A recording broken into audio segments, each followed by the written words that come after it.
Le Coran en français, essai de traduction par le professeur Mohammed Hamidullah. Sourate 64, At-Taghabun, la grande perte. Au nom d'Allah, le tout miséricordieux, le très miséricordieux.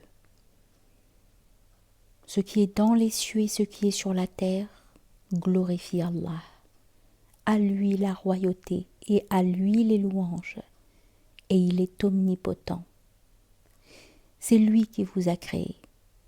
Parmi vous, il y a mécréants et croyants. Allah observe parfaitement ce que vous faites. Il a créé les cieux et la terre en toute vérité, et vous a donné votre forme, et quelle belle forme il vous a donnée. Et vers lui est le devenir. Il sait ce qui est dans les cieux et la terre, et il sait ce que vous cachez, ainsi que ce que vous divulguez. Et Allah connaît bien le contenu des poitrines. Ne vous est-elle pas venue la nouvelle de ceux qui auparavant ont mécru et qui ont goûté la conséquence néfaste de leur acte? Ils auront en outre un châtiment douloureux. Il en est ainsi parce que leurs messagers leur venaient avec des preuves évidentes et qu'ils ont dit « Sont-ce des hommes qui nous guideront ?» Ils mécrurent alors et se détournèrent, et Allah se passa d'eux, et Allah se suffit à lui-même, et il est digne de louange. Ceux qui ont mécru prétendent qu'ils ne seront point ressuscités. Dis, mais si, par mon Seigneur, vous serez très certainement ressuscités, puis vous serez certes informés de ce que vous faisiez, et cela est facile pour Allah. Croyez en Allah donc et en son messager, ainsi qu'en la lumière, le Coran, que nous avons fait descendre. Et Allah est parfaitement connaisseur de ce que vous faites. Le jour où il vous réunira pour le jour du rassemblement, ce sera le jour de la grande perte. Et celui qui croit en Allah et accomplit les bonnes œuvres, il lui effacera ses mauvaises actions et le fera entrer dans des jardins sous lesquels coulent les ruisseaux où ils demeureront éternellement. Voilà l'énorme succès.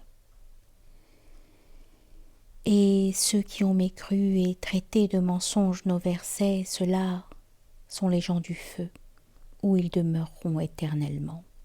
Et quelle mauvaise destination! Nul malheur n'atteint l'homme que par la permission d'Allah. Et quiconque croit en Allah, Allah guide son cœur. Allah est omniscient. Obéissez à Allah et obéissez au messager. Et si vous vous détournez, il n'incombe à notre messager que de transmettre en clair son message. Allah, nulle autre divinité que lui, et c'est à Allah que les croyants doivent s'en remettre. Ô vous qui avez cru, vous avez de vos épouses et de vos enfants un ennemi, une tentation. Prenez-y garde donc. Mais si vous les excusez, passez sur leurs fautes et pardonnez. Sachez qu'Allah est pardonneur, très miséricordieux.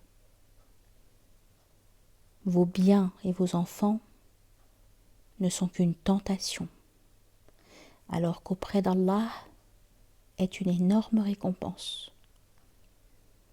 Craignez Allah autant que vous pouvez. Écoutez, obéissez et faites largesse. Ce sera un bien pour vous.